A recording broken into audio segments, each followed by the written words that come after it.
പുതിയകാവ് വിഭാഗത്തിന്റെ തിടമ്പാനയായി ഈ മണ്ണിൽ ആശ്രമമാനയൂട്ടിലേക്ക് നടയടികൾ വെച്ച് കടന്നു വരികയാണവൻ.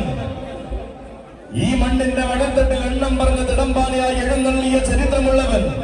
ദേശിന്റെ നാടിന്റെ തീരഭൂമിയിൽ നിന്നും വേറിട്ട വാശിയോടെ വളർന്നു വന്ന വടക്കൻ ഗജപ്പിറവി, വടക്കൻ മണ്ണിൽ പിറന്നു വീണ വാളയാർ ചുരം കടന്നു വന്ന് ആന കേരളത്തിന്റെ ചുക്കാൻ പിടിക്കാൻ വന്നിറങ്ങിയവരിൽ പ്രമുഖൻ.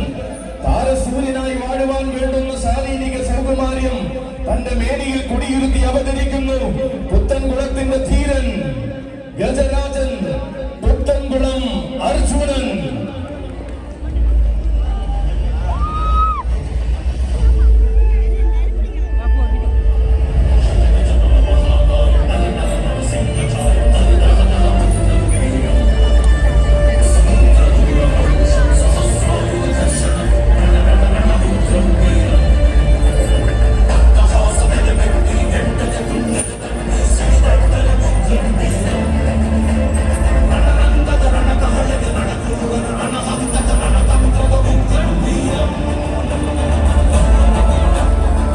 വളർത്തിവിട്ടവരിൽ ആര് നായ